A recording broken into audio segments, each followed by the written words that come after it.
Good morning. Morning. Well, Apologies. afternoon, whatever. Yeah, afternoon here, Yeah. evening for. I'm sorry for keeping some of you waiting. We, we've established I'm not a farmer. Maybe we've established I'm not a Oh, cook. Just managed to slice my finger open. So I'm oh, ow. going to tape that up before we started. I don't know. We're all kind of a hazard, but my brace is off, so Oh, yes, it's off. yeah, How's it feeling? almost perfect. They said 4 to 6 weeks. I said 2 to 3. It's 2.5. So Brilliant. Well done. yeah. Yeah.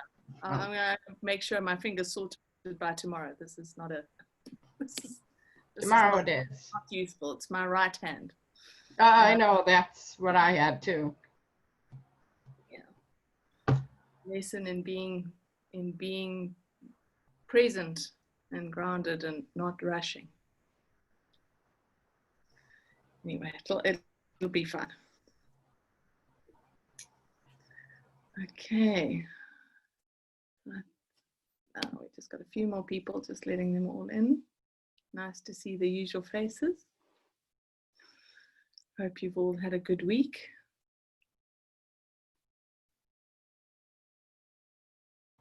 Before we get going, a really close friend of mine, another one, really haven't had a good friend time.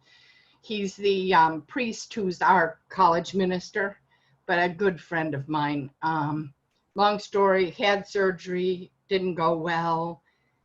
It was very touch and go this week. They took him off the ventilator last night, but they're not sure they'll be able to keep him off. His name's Father John Stignaro, and is just, so if anybody's inclined to send healing and prayers, we'll take it here. He's in a Boston hospital right now, so. All right.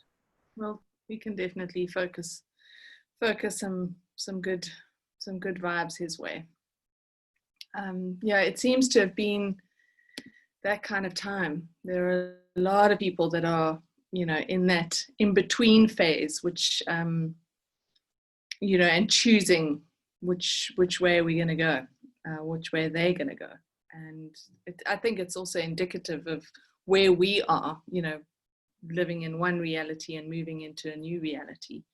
And for some people, their path doesn't include moving into the new reality. So it's going to be interesting to see, the next couple of months, what people are choosing.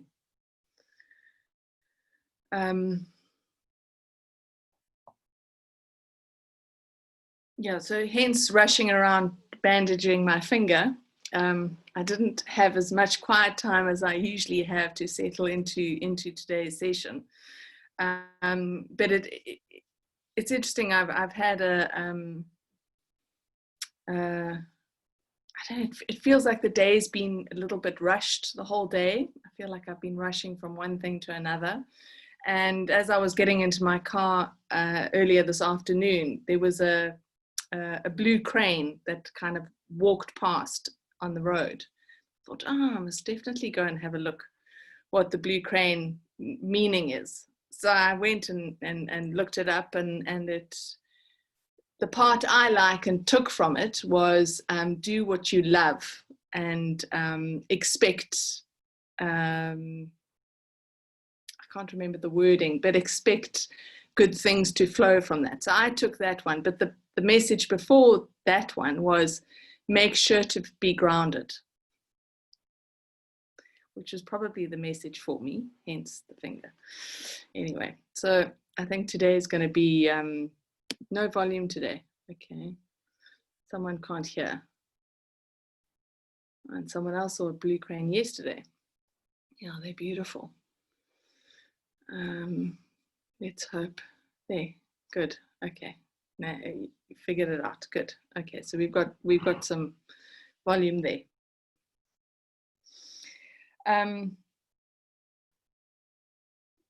But this week has definitely been a bit of a strange week. I think that the energies are clashing in so many different ways.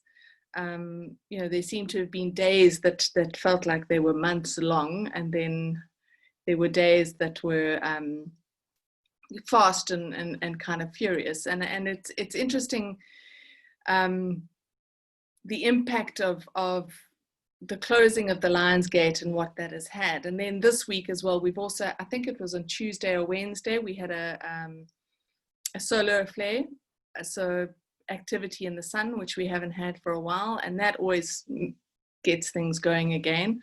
I did kind of sit there and think, oh, I wonder how this is going to affect us. Either it takes me out completely and I feel like I need to sleep for weeks, and other times it fires me up and I get things done. It definitely seems to have done the firing up bit. So I've managed to get quite a lot of things done this week that I've been procrastinating about. So that's good. And I think that, I wrote it in one of the daily emails this last week. I wrote about the need to start taking action on things that we are needing to do. And although we don't really know the path ahead, or where we're going and what things are going to look like, we still need to take action. So, for example, the things that I've been doing this week have been things that have, they're kind of admin-y things. Like I've needed to get, I mean, it's a random thing, but I've needed to get potting soil to fill up some pot plants that are, need that kind of, they need some nurturing and they're needing some care, and we're heading towards spring, so it really is the time to do that. And it's been on my to-do list for months, and I've just said, yeah, I'll get there. It felt like this was the week to kind of get through those kind of things that are not necessarily important or vital in any way with regards to my purpose or my path or my life, but they are still things that keep my energy tied to something that needs to be done. So it's almost like your energy is sitting hanging, rather than being able to draw all of your energy into this moment, to be able to utilize it all in this moment, and to be able to allow it to move you forward in whatever way that you need to. So my sense is really that what we're needing to be doing now is looking at our lives and looking at the admin-y type things of what do we need to finish off, what needs to be closed down, what things have been left unfinished or undone that need to be completed. Because we need to remember that we're moving into a space where we are embodying more and more and more of our soul essence and our soul energy. And we can't have our energy spread out all over the place. We really need to have it here so that we can help to facilitate that process of embodiment. And so these things that are left undone or incomplete are things where our energy is caught.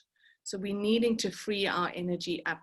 And if I look into the week, it is about that. A lot of the focus needs to be now on our physical level. And last week we spoke about integration and preparation. So the preparation is also part of that, completing the things that have been left undone. What are they in your life? There could be anything from the admin to conversations that you need to have, to the completing of projects, work. It could be many things. You really need to look and kind of assess, where is your energy? Where is your energy being left behind in a sense? Because those kind of projects are part of our old reality and our old life. So we really need to finish them off and tie them up. And the other thing that I think is key, and what I'm seeing in the energy of this week as well, is that we are, as we step forward into the space of embodiment, of soul embodiment, we're stepping out of a karmic cycle that we have been in for lifetimes and lifetimes and lifetimes. And part of this completion of these things or tasks or whatever they are is the ending of that karmic cycle. We don't want any of our energy stuck still in that cycle, because what it can also do is reignite some sort of karmic reaction that will just keep us keep us, I don't know, not stuck, but keep us having to look back, keep having to look back and what do I need to do here? How do I need to end this? How do I need to step out of the cycle? So really the focus is going to be this week, from what I'm seeing, the focus is going to be how do we free our energy from all of these things, the admin-y things that we're leaving undone, the karmic situations, karmic relationships, karmic experiences that we are still trapped in or caught in. The focus is on freeing ourselves from all of that. And as we do so, we really are able to step into a better space of being able to really balance ourselves and to focus on what that new balance means for us. Because we've in the past, we've learned to find our balance in survival. Now we're needing to find our balance in a way that is supportive of us, is supportive of us thriving and growing and moving forward and expanding in our lives, not keeping us in survival. So survival balance for me looked like getting enough sleep, eating the right foods, exercising. That's kind of basic balance, life balance stuff, but it does keep us in a state of survival. The expanded space of balance is how do we balance our external life with our internal life. We also need to know then what is our internal life, what is sitting inside of us, what is happening, and to be able to balance that movement of external and internal in our lives. That is stepping out of that survival balance and into that space of expansion. Because when we move in this flow of internal and external, we're able to actually find the insight, the wisdom, the guidance that we need when we go inside for the external, rather than just putting lids on pots and keeping the fires going. So the focus is really this new sense of balance that we need to establish. And it becomes easier when our energy isn't plugged into all these other things that have been left undone or incomplete. So my sense is we really are needing to draw that energy back to here. And you may find, just looking at some quick notes that I made, you may find that there are things that have been left undone that actually don't need to be completed, but need to be let go of. So there may be projects or things that you thought that you needed to finish, but it might be time to just step away and say, well, this is not something that I need to complete. I need to end the connection that I have with it rather than complete it, whatever it is. So remember to also look out for those. Not everything that we were doing in the past is relevant for our future. So we also need to be aware of that. And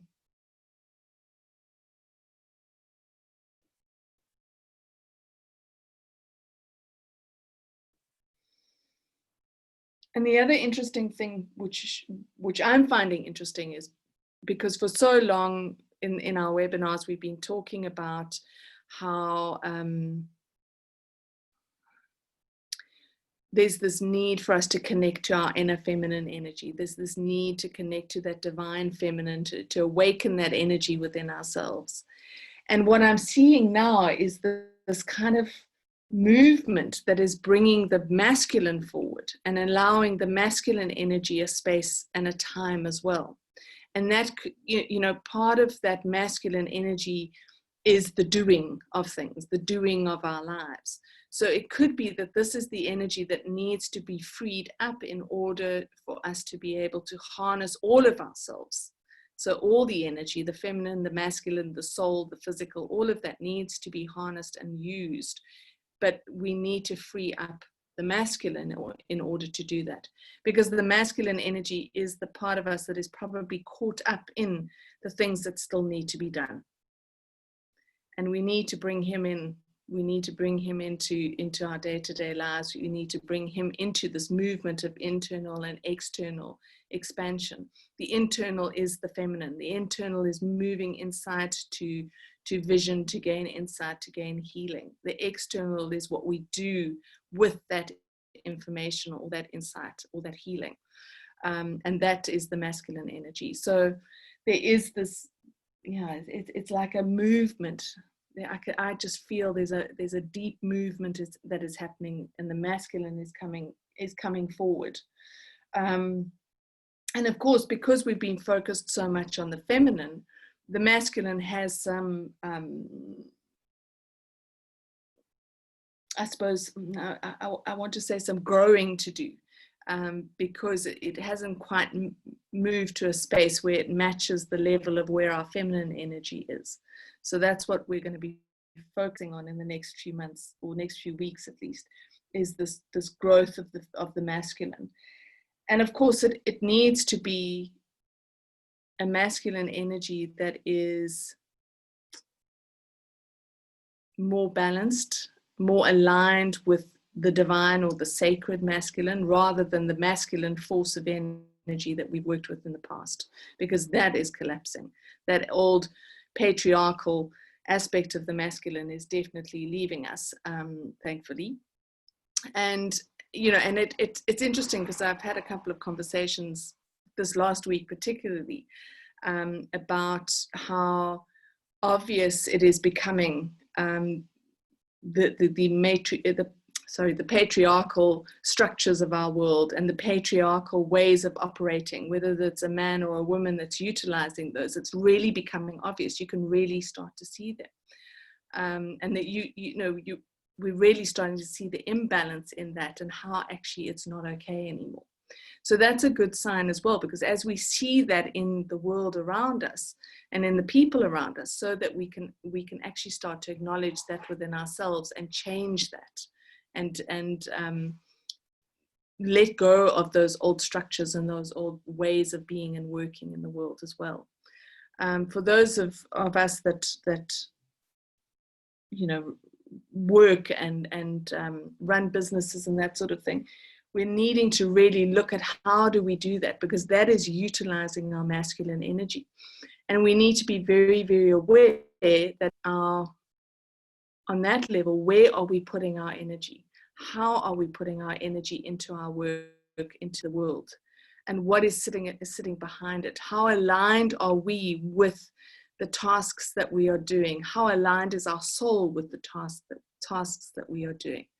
I know that there are certain things that we can't get around, like admin. But and those, there are people that enjoy admin, and it is something that they like doing. But how do we do those? How do we create new structures and new ways of doing things in our own work and in our businesses that enable us to work with a new and a different kind of masculine energy, one that is more aligned with our soul? And this, for me, I look at these things and I think, well, this is how the world changes. It's us. It's each one of us choosing something different, choosing a different way of doing things. And even though we find, we may think that we're not making any difference.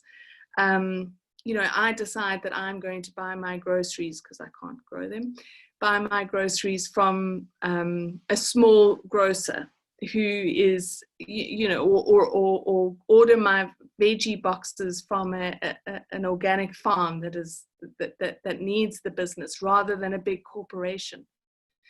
When we, and I kind of think, well, I'm only really one person. It's just me. But actually what's happening is I got my first load of organic veggies from the farm. They were incredible. It was more than I expected. It was way cheaper than if I'd gone and bought it at the big store. And I've told everyone I know, buy from these people. Look at this amazing thing that I've. So already there are probably 5 people that I've told who are now going to go and investigate that farm and order their vegetables from those people. So even if we think it's just one of us is just making a difference, actually, if we share what is working for us, we start to get more and more people on board to this way of doing things. And so we start to grow and expand into a different way of living and being in the world. And I always love that. It's a story, I think, about the starfish and the little boy that's walking on the beach, and he's just finding starfish and picking them up and throwing them into the sea. And I think, whoever is one of his parents is with him and says, well, why are you doing that? And he says, well, because I'm saving the life of this one starfish and the next one and the next one as I walk along. So we have that capacity. One person makes an enormous amount of difference in the world, and we just need to remember that. The other thing is that as we address the things that we need to complete and finish off, we're also starting to feel into what do we want to do moving forward. If I look at my to-do list, the things that I don't want to do or procrastinate about are the things that I don't want to do. And I've learned now, to stop judging myself about my procrastination. And I have decided to really look at the reason behind the procrastination. Why don't I actually want to do this? Why can I not sit down and focus and do what is on my to-do list? And if I really look at those things, it's almost like I don't want to put my energy into them. So then I have to look at why do I not want to put my energy in? Where is my energy going once I put my energy into that thing? So we're becoming so much more aware of where our energy is going and how it is moving in the world. Just a simple thing is money. Money is an energy. And every time money moves through us, so it comes in and we spend it, so it moves through us, our energy is attached to that money. Whether we like it or not, we become part of the stream of where that money is going to go, where that energy is going to go. And we need to become conscious and aware of that, because we don't want to be continually feeding the structures, the old structures, the things that need to fall and collapse. Because if we continue to feed them, we're just going to hit barrier after barrier after barrier after barrier. And it's not going to be easy for us to move forward in our own lives. So we need to start becoming aware of where our energy is going in the world and kind of where it's going to. And thankfully, we're living in a time where there is so much information available. I for one don't believe that ignorance is an excuse anymore. There is so much information available. There is no excuse for not knowing what's going on.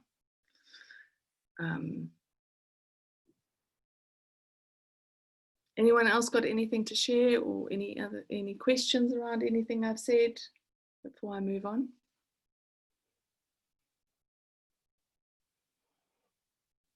We talk a little more about procrastination and why, kind of my middle name. Mine too. I've embraced. Also, I was going to say, also, any tips on how to actually structure yourself out of it? Because we all know we have to do it, but it's that one thing. It's a little bit like doing exercise. How do you take that first little step? Because you always put in the back of your head, oh, maybe I'll do it tomorrow, which of course is procrastination in itself. So how do you find you can actually get to that first step to then release that energy? Sorry, now I'm interrupted, but sort of. Yeah, good. Same question. So the first thing for me is that you've got to let go of the judgment of it. You have to stop judging yourself about how you do things. That's the first step. The second one is that I think that we need to recognize, and the world unfortunately has not operated like this, but it should. So we need to start looking at Every day is a new day. It is a clean slate. The energy of every day is different. It's not like it was 30 years ago, where, you know, the days and the weeks and the months and the years just seem to drag on, because the energy was the same every single day. It really felt like that. It really felt like you were moving through this river of mud that was really slow, and everything happened really slowly. But as the energy of the planet has increased, and as our consciousness has expanded, so the energy has kind of sped up. And as a result of that, every single day the energy is different. And it's challenging to operate like this when we are so used to having structure. But the idea is to actually sit every day and to feel into, what is the energy doing for me today? How am I going to engage with the energy of today? Not necessarily your energy, but the energy, the collective energy, the energy of what's happening. I mean, you know, we're moving through such incredible, I don't even know what the word is. It's the incredible spaces within ourselves, and we're accessing things that we haven't accessed probably ever.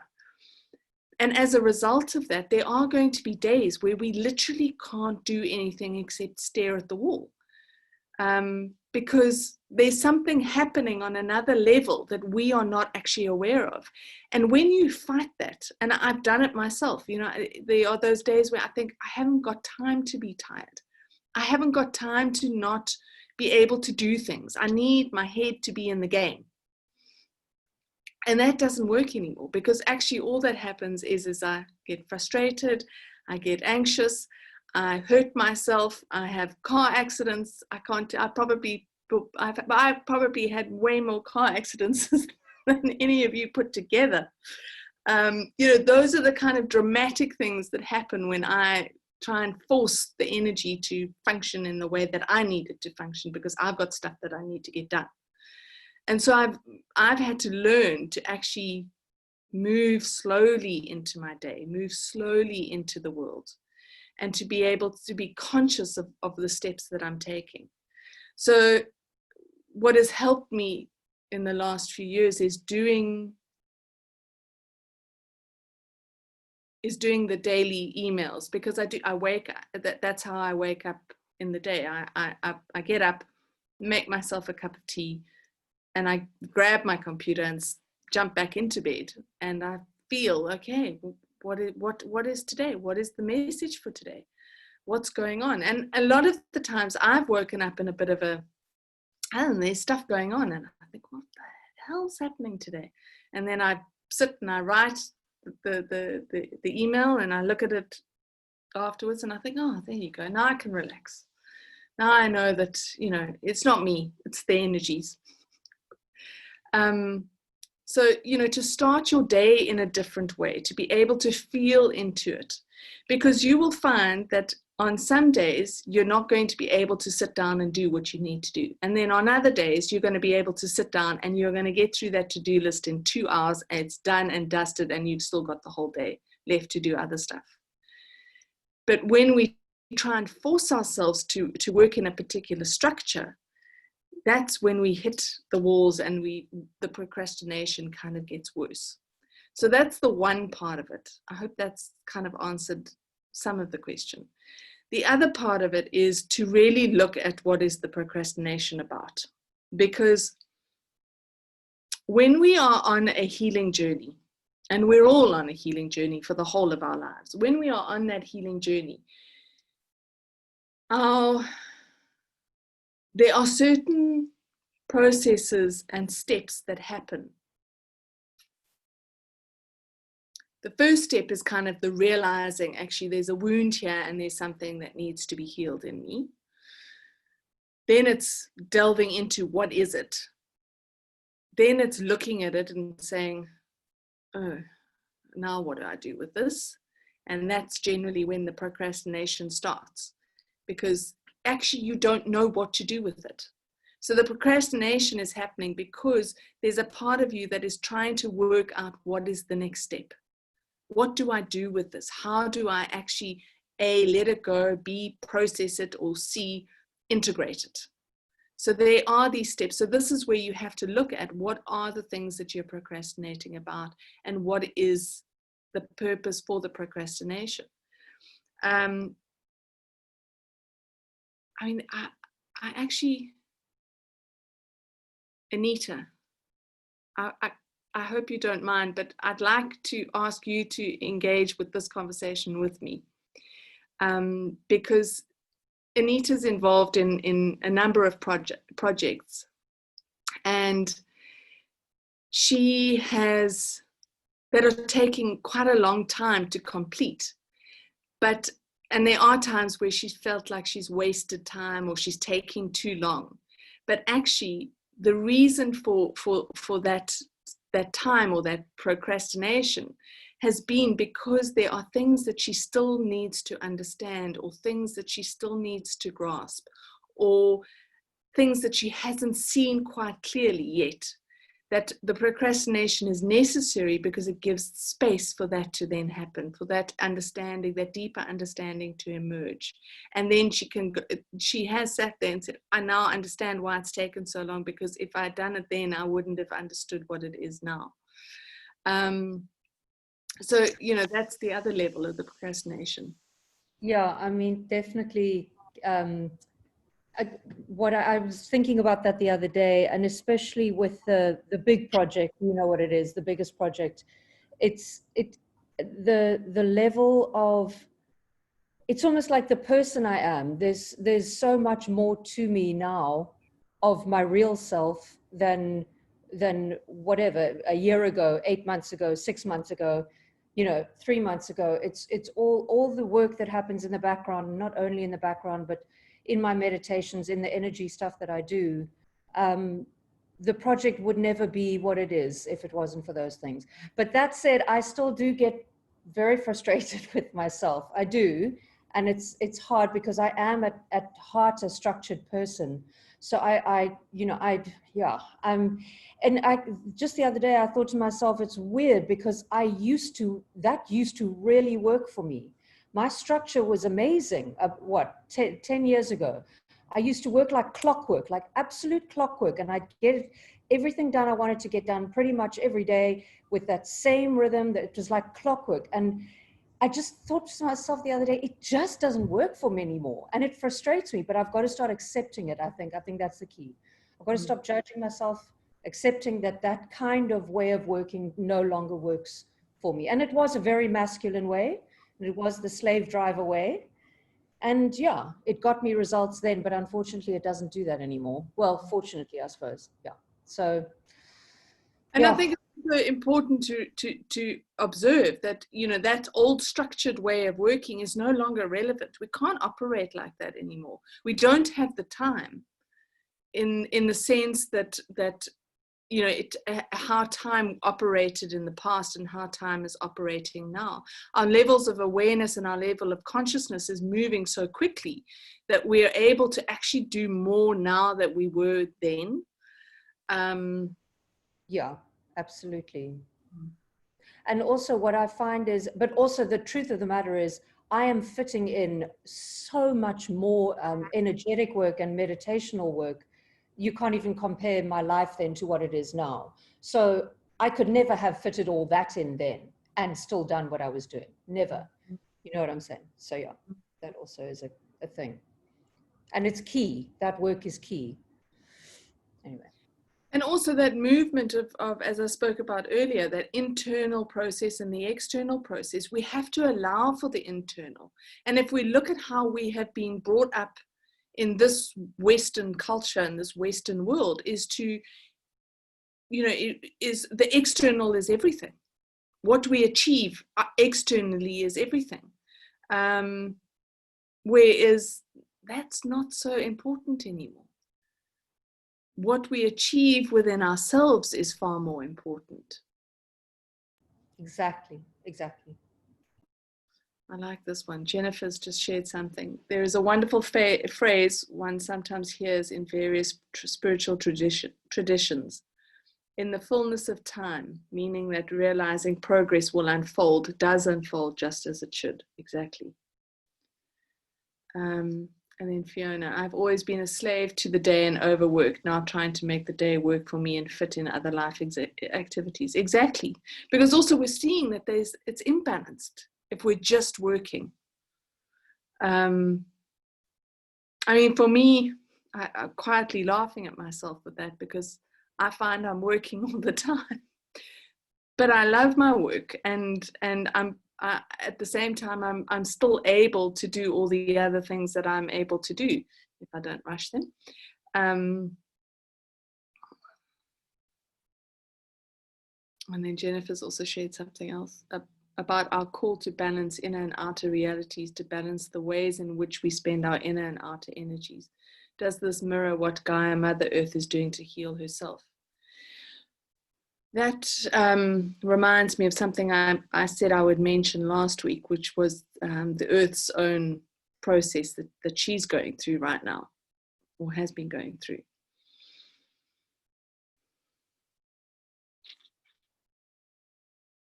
So I'm trying to remember. It must be about 17 or 18 years ago when my eldest daughter started kindergarten. And both my children have been at a Rudolf Steiner school, which I literally stepped into that environment and thought, oh, this feels like home. I know this, all these weirdos. It was fantastic. And I met a lot of interesting people there, and a lot of people who were doing a lot of people were into spiritual works. They were healers and massage therapists and all these different types of people doing all these different types of work. So it really felt comfortable in that space. And at the time, I just started writing and channeling information about what we were kind of going through collectively. And one of the other mums at the school had asked me if I knew about this whole ascension process and what was happening. And I said, actually, I know some, but I haven't really tapped into the depth of what's kind of going on a planetary level. But let me see what I can get. And my car is often the place where I get a lot of information because I'm on my own and I have conversations out loud and no one thinks I'm too crazy. And so I kind of drove home thinking about, okay, so what is happening on a planetary level? What is the Earth going through? What is she doing? Because my sense has always been is that we are just on the Earth for the ride, the journey. We're not as integral as we might think we are. And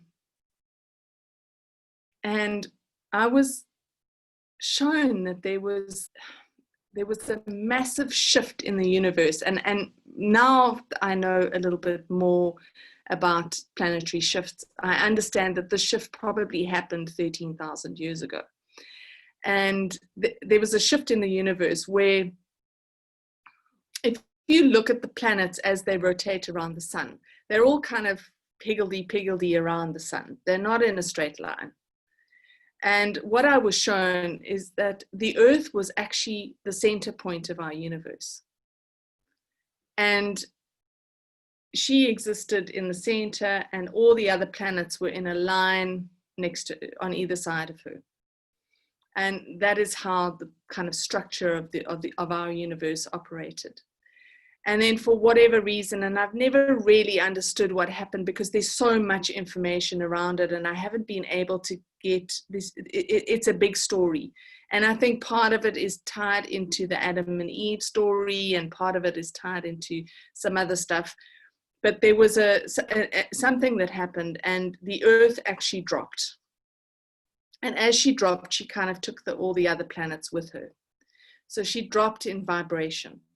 And she's been sitting at a much lower vibration than she was originally when when she was created. And what is happening, what has been happening, is that she is raising her vibration. She is literally lifting herself back to that place that she needs to be, in the center of our universe. And as that happens, so there's an alignment and a readjustment or a realignment that happens with the other planets around her. And that's why, you know, the shift that we're moving through, it's a universal shift. It's not just a shift in human consciousness. We're all going through this massive shift. And so the earth is actually moving herself through this process. And as she does so, she is purging herself of all the toxic stuff that has sat within her body for thousands of years. And that's the kind of purging that has been happening and what we are going through. And my understanding of it is that this process is sped up in the last, since World War II. This process has sped up where she, you know, that the events of World War II, I think, were so horrific, and impacted every single person on the planet, that was really the kind of the event that ignited this real push for the earth to start moving. And as she moves and as she raises her own vibration through this movement up back into her real place, so the energy that we operate in has to shift and has to change and has to evolve. Otherwise we kind of get left behind. You know, she's moving here and we're falling off. And I have been shown in visions that, you know, this toxic energy just peeling off the earth as she rises. It's a beautiful vision that I've been given. And that's also why it is so important that we work through our stuff, that we let go of the past and we let go of our own old karmic cycles that we've been trapped in for hundreds of years. We need to let go of all of that so that we can move with her. Because it also offers, this space offers us the most incredible opportunity for soul evolution.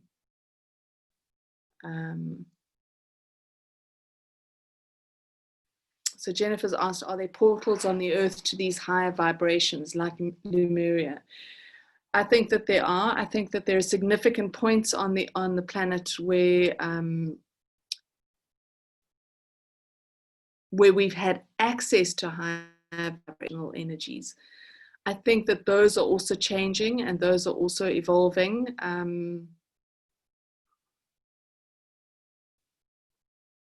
And I think that there are a lot of places that we've forgotten as a human race. We've lost touch with where those are. We can look at the significant ones because they're so obvious. You know, here where I live, we've got Table Mountain. It is a big energy portal. I know in England there is Glastonbury, the tour. I think it was last year I was there again. The energy is definitely increased. If I compare the previous times that I've been there, there's Uluru in Australia, which interestingly enough, people are not allowed anywhere near anymore, except the indigenous cultures that look after it. So people forever have been climbing it, which I always found so horrific. I don't know if it's something that we should have been climbing, but that's all stopped in the last few years. Trying to think of the other places. I think Hawaii is one of them. Apparently Hawaii is the area where Lemuria originally existed. I think that it's, Mount Shasta in California. Yep, that's another one. I think it's going to be fascinating to see how the Earth's energy shifts and how these portals change. and what new ones emerge as she expands in her own energy. Exactly, Nancy. Planet Earth is remembering herself as we are. Exactly. Yeah. And I think it's also, you know, for me, it's always it's this remembering of our original purpose. There's a fantastic couple of books actually that I can recommend, and some of you have probably read them. The first one is Bringers of the Dawn by Barbara Marciniak. And then the other book is her other book, which is called Earth. And she talks about how Earth is a living library. And, you know, when I read that book, it was just such confirmation of what I'd always kind of felt and known. And in the book, she explains how the Earth contains an aspect of every single thing that exists in our universe. So, for example, there is a planet that is just ants. There is a planet that is just oak trees. There is a planet that is just frogs. There's a planet that is just, can't think of anything now, probably flies. They've probably also got their own planet. Every single thing on this earth comes from somewhere else. So this is the library, and this is where we as human beings come in as souls. We are offered the opportunity of being on this planet to learn about our universe, not just to learn about the earth. And when we look at the earth, to remember how everything works together, how unity actually exists. And we only really remember that when we look at nature and we look at how the interconnectedness of nature, how supportive it is of life. Everything works together. It's only human beings that have come in and done what we've done. And our purpose, our original purpose, is to come in and to be caretakers of this beautiful world, not to be masters of it, but to actually look after it and to learn from it. And I mean, there's so many incredible books about how to communicate with nature and how to communicate with plants. And you know, in my course, the Pathways to Mastery course, one of the things that we focus on in that course is reconnecting to the elements. So reconnecting to water, reconnecting to fire, reconnecting to air, reconnecting to earth, and reconnecting to ether. And when you reconnect with the elements, you're able to start to communicate with them. I can't walk onto the beach without greeting the ocean. I can't walk into the forest without greeting the trees. And you know, it's incredible the feedback that you get from it when you acknowledge that it is a living being. You know, I can walk onto the beach and the kind of the tide will be out there, and I will stand and I will greet the ocean and thank her for the beauty that she is, you know, just to be able to sit there and breathe in all of this incredible beauty.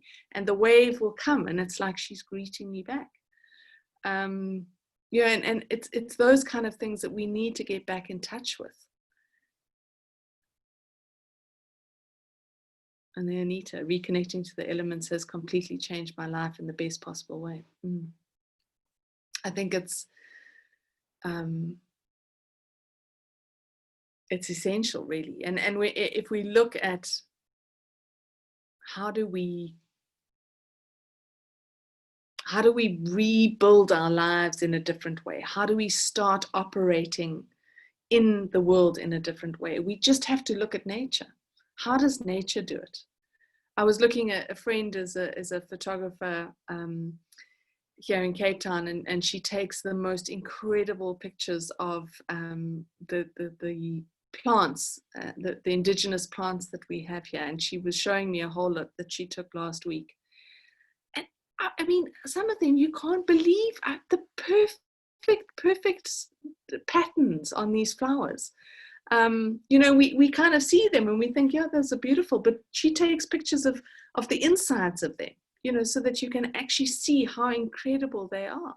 and how perfect they are. And there was one picture that I thought was so beautiful, because it showed the little, I can't remember what they're called, can't remember school biology, but I think it's the stamen, and then the pollen, it sits at the end. And the pollen, the collection of pollen was like a little star on every single one, as the pollen that had collected on it, that was ready to be released, looked like a little star. And I thought, you know, we don't even notice that stuff. We don't even see it anymore. And if we continue to live our lives like we have, rushing around, being so structured, having those routines, we lose our ability to notice what's around us, to notice what's happening. And I think for me, you know, one of the things that I've done is let go of the word structure, and let go of the word routine. Routine, those days are over. Now that we've got to look for is our rhythm. What is the rhythm of our day?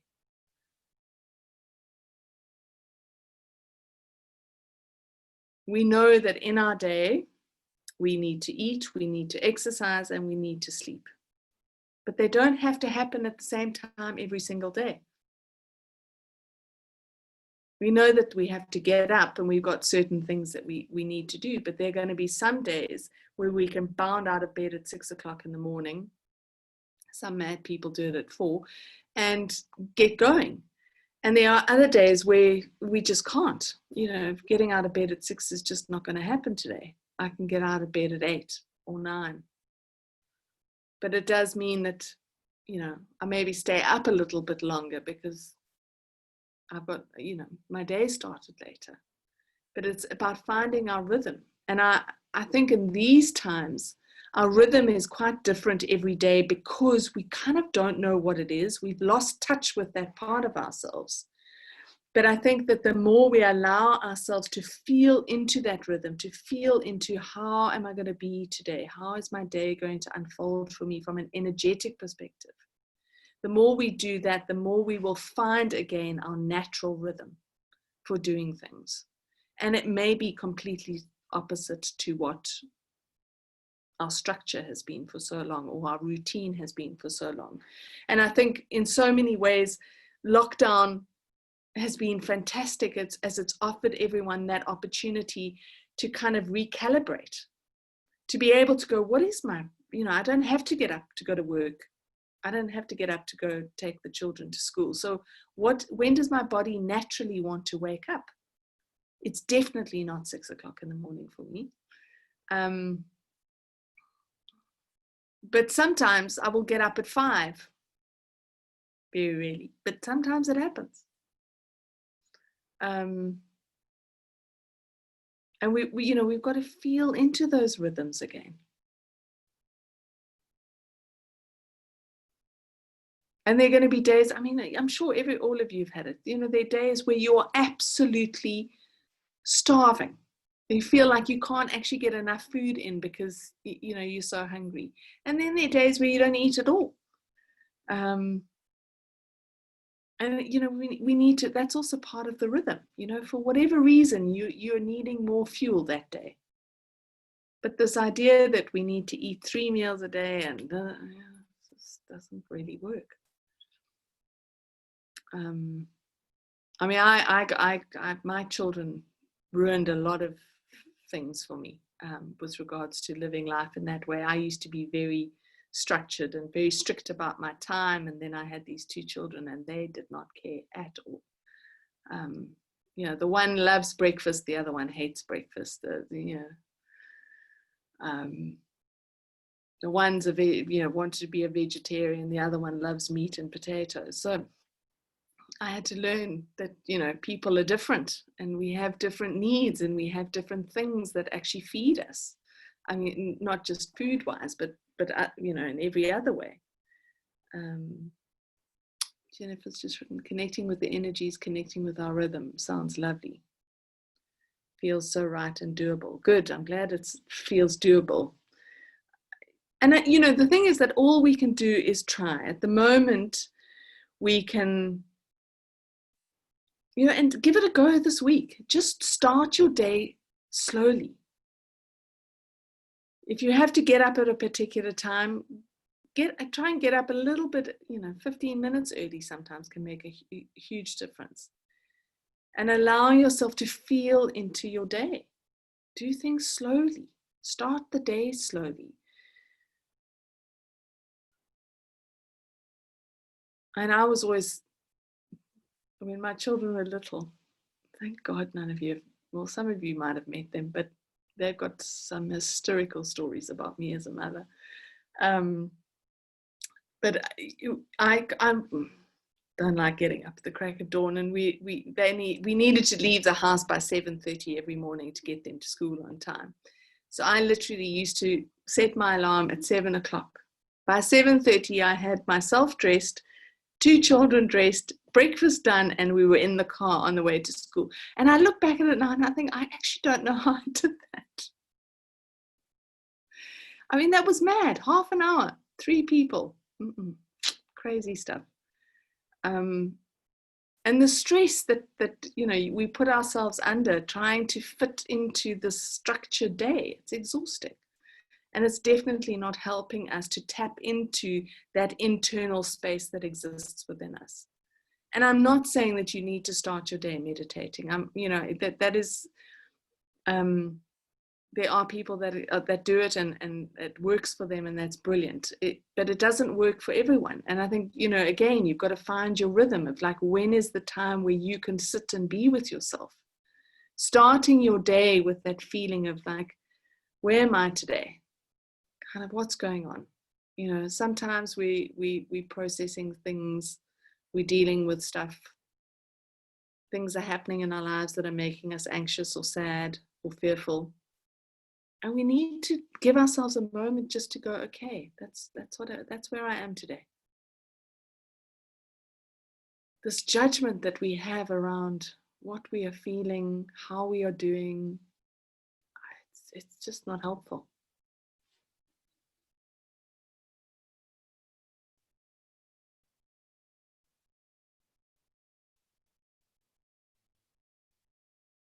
And we also need to be able to step into that space of being the observer of ourselves, of our lives, the observer of what we're feeling.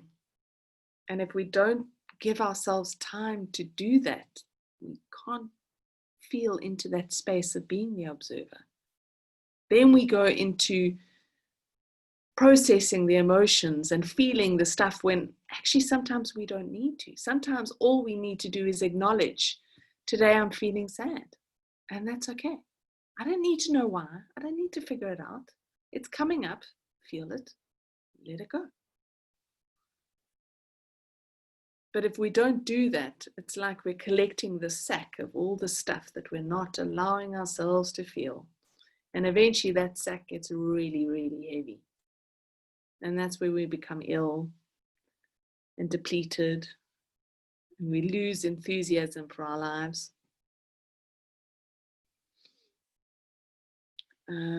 Nancy said, I feel lockdown has given us the opportunity to examine our hearts, reprioritize, break habits, and follow the promptings of our hearts. I agree. Life is so much easier to deal with when I can stay in the observer. It is. It really is. And especially now, as all the stuff is coming up for us to release and to let go of, we need to move into that space of observing it, because it's not always necessary for us to process it and to go into the story of it. We can often get caught up in the story of things.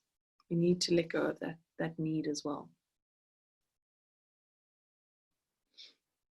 Many also take on the energies of others, so it's important to clear what does not belong to us. Good point. That part of that sitting with that feeling is this mine? Can I ask you a question about that? Because I'm going back to school in a week, and it's like a brick wall. So it's really hard for me. And I feel like every time I go into the classroom, I have to build the energies back up. And now I've been told I have to share 2 classrooms with other teachers. So I'm feeling like, oh my goodness, how am I going to do this? It's like it's impossible because I'm tired of bringing my energy back up all the time. So like over the holidays, I'm just getting rid of some emotion. Over the holidays, I've like kept my energy levels really well, and it's been fantastic. But I can't get down to schoolwork, it's impossible. And going back, and I went into my heart space, and like there's a brick wall, but on the other side, there's the light. So it's like saying, go through it slowly, but it just feels really like, how can I keep my energies level and the classroom energies level for the kids each time, and going into spaces that don't suit me and don't suit the children, and this performance thing that's really strong in the school and getting stronger. So I don't know if you've got any ideas on that. Well, I think the first thing that is important to perhaps remember is that often we are called to go into those spaces because those spaces need the light. Yes. So you're taking that energy to Yeah. a place where it needs to go. Yeah. So remember that. The second thing is that when we are operating from our heart center, when we're working with that energy, that is the universal source energy. It's not our energy. Yeah. So we allow that energy to be utilized, not our energy. So what you will need to do, and probably, throughout the day, is to remind yourself of that. Yeah. One of the things that I do is I literally tap this higher heart area. Okay. You just tap it. So the vibration of it moves down into your heart center, and it kind of starts everything shifting. So if you can hold that space for you when you start to feel like you're getting depleted, or you start to feel like you're getting overwhelmed, just hold it for a minute. Just allow yourself to breathe, and then just do this. And no one needs to, people don't know. I dance in the classroom, they don't care what I'm doing. And the other thing is get outside, Yeah. as much as you can, get outside, go and walk in the grass, go and stand next to a tree. It's just get outside. That will replenish your energies as nature always does. Those are the 2 kind of things I can suggest. I always walk in after school. I walk every day in the forest. Yeah. That will replenish your energies. And at the end of the day, you're going to need to do something in order to let go of whatever you can. That is key. Okay. Because as much as we can be aware and conscious, and we still somehow manage to pick up something. And maybe also look at how do you start your day with the kids differently. Yeah, we meditate. Or we do a mandala. Yeah. Or we sit in a carpet area, but like in one class there isn't one, so I have to adapt. I have to think differently. And how old are the children that you're working with? They're going to be 6 and 7. It's new classes for me. Okay, so the other I'm redoing everything too. The whole workload is right on my I mean, the other thing that is so great for children at that age is that song, head, shoulders, knees, and toes. Yes. Actually brings them into their bodies. Yeah. So if you see like the energy starting to drop in the classroom, get them to stand up, clap, stamp their feet. I don't know. Do the head, shoulders. I've watched the book on brain gym, so that's good too. Yeah. Okay, thank you. Pam, great question. My job is different, but this applies to me too. Thank you both. Well, Pam, maybe you can do your own version of toes. Okay. Or maybe we can move on to doing some meditating. Oh, yes, the Rose Technique by Jim Self. Yes, thank you, Shelley, for that reminder. Then I don't know if you've heard of that technique.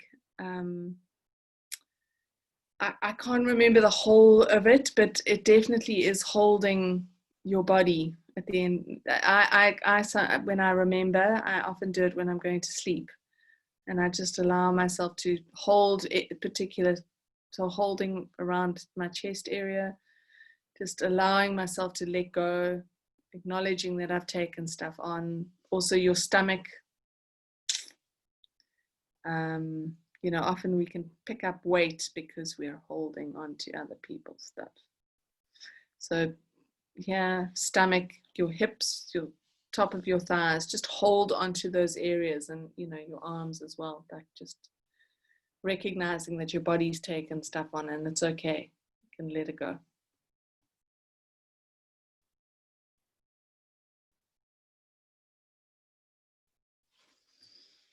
The body does listen to us, but often we're too busy being hard on it to give it some good stuff. Okay, so let's get into some meditation.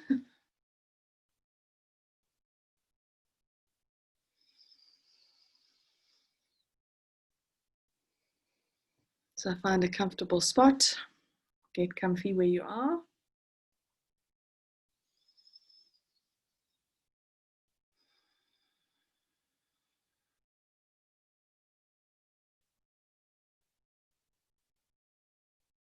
And just allow yourself to focus on your breathing, draw your awareness into your breath.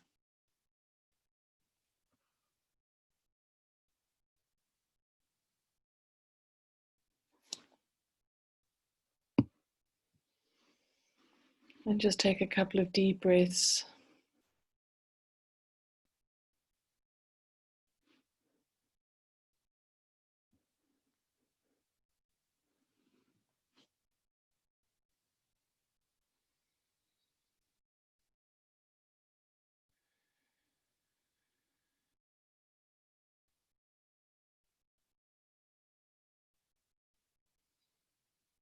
And just feeling yourself settling into this moment, to this space.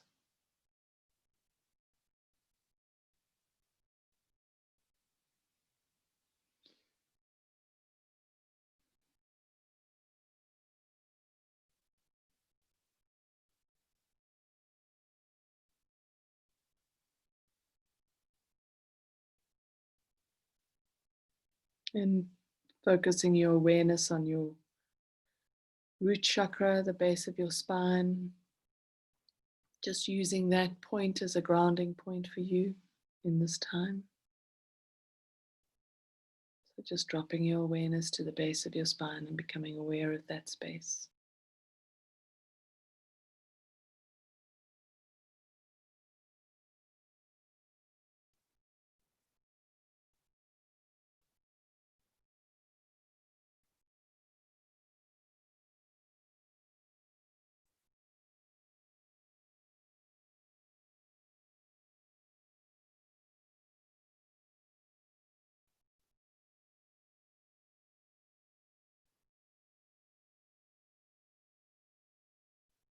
And now allow yourself to just feel, sense, or imagine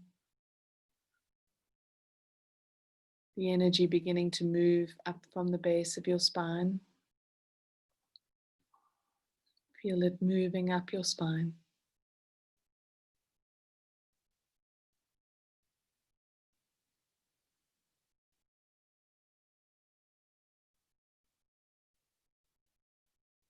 And just sense or feel it moving to connect with the crown at the top of the head. So internally you have this energy, this cord of energy that is moving from the base to the crown.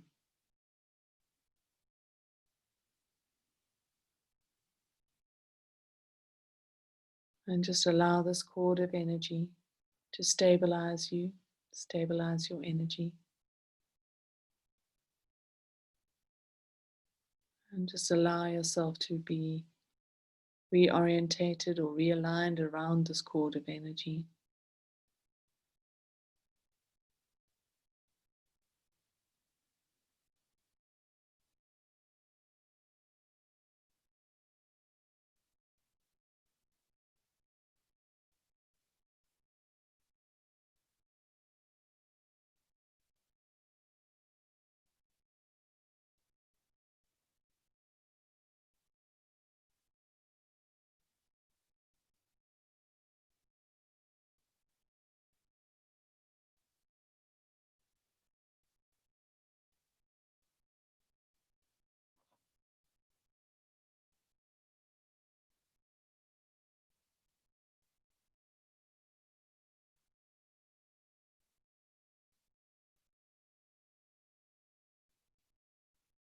And now drop your awareness down to your belly button area.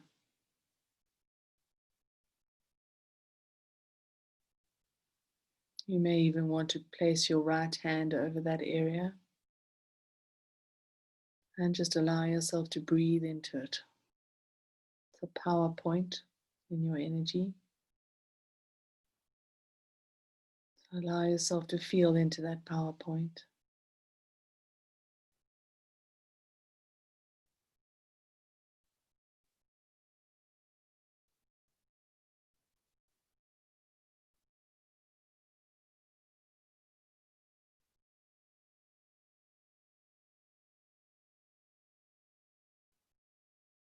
And then when you're ready, quietly saying to yourself,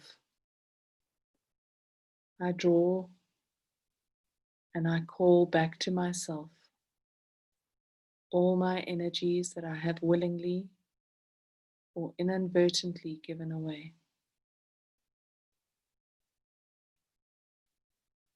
I draw and call back to myself all my energies that I have willingly or inadvertently given away.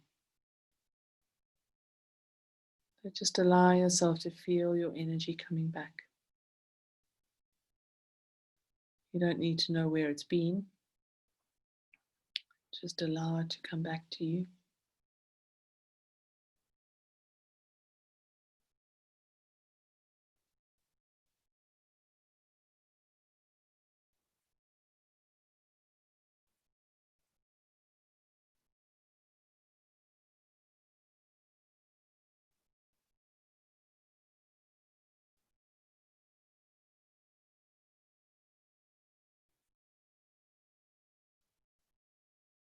And as this energy settles back into your energy field, allow yourself to let go of that which you're carrying that is not your own.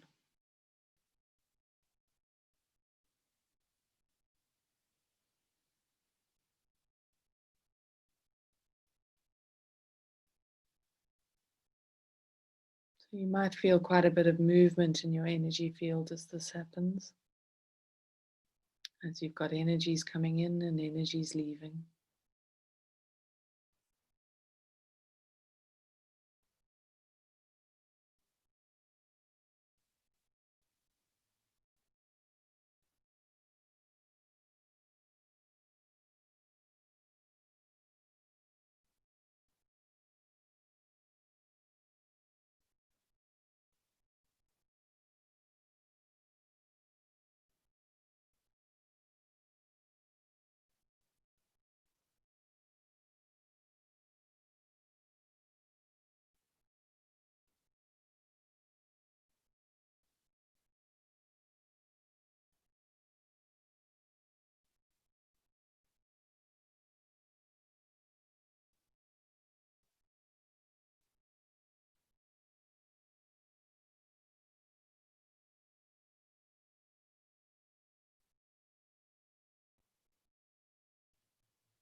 And now draw your awareness to your heart center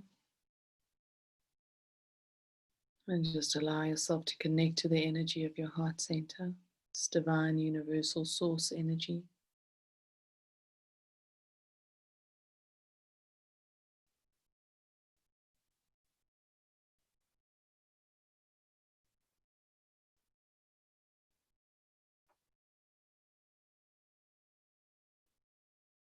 And allow this energy to now to expand from your heart center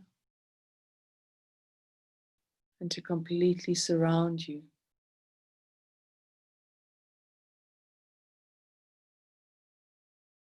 You can imagine yourself being surrounded by a ball of light.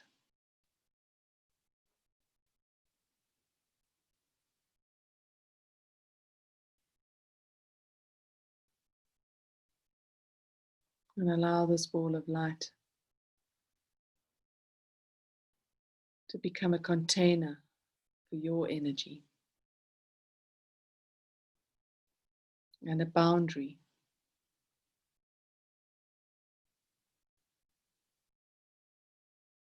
for the energy of others.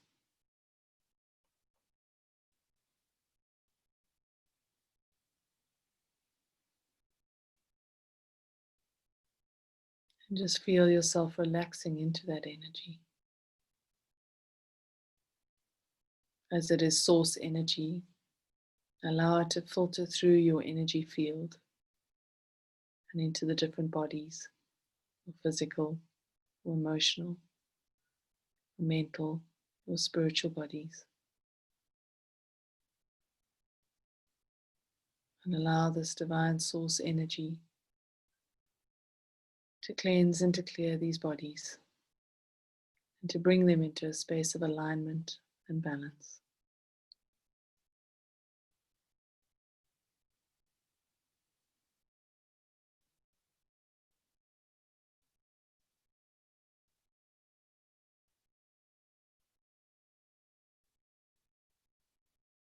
And allow yourself to feel the peace that comes with that balance.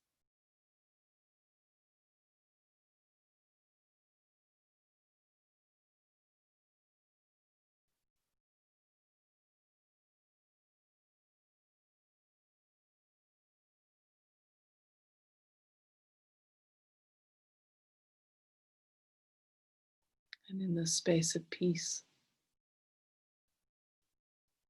you can offer up a prayer for yourself or for a loved one.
And then when you're ready,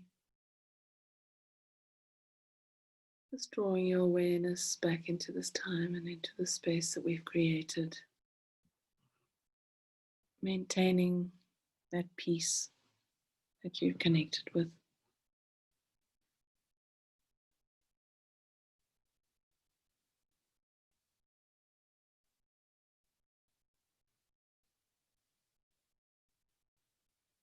And just take a couple of deep breaths. Really bring yourself back to this moment.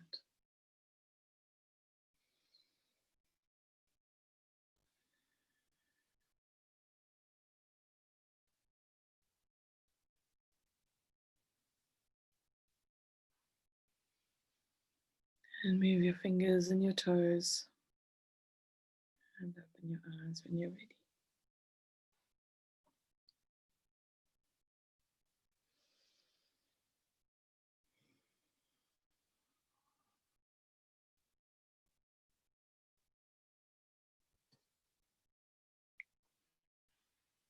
So that's one way we can work to let go of everyone else's stuff and draw our own energies back. So maybe Lynn, you can practice that in the week and let us know how it worked for you next week. And Pam too. And then Shelley, I did share some more information about the rose technique that I forgot. Create a rose and hold it at arm's length away. And after it has absorbed all the energy, allow it to explode. Okay, that's a good visualization. All right, everyone.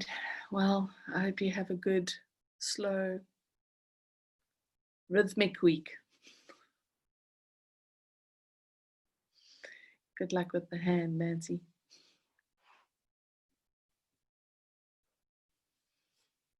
Thanks so much, everyone. Try to keep all your fingers intact. Yeah. Would be a good idea. I need them. Is your toe mended yet? Yeah, my toe's fine now. I think there's something happening, yeah. Better find out why. Keep hurting. I don't even, they're not limbs. What are they? What are fingers and toes? Yeah. Oh, well. See you later on in the week. Thanks very much. Thanks, everyone. Have a good week. Thank you. Bye. Look Have a after good week, yourself. everybody. Take care.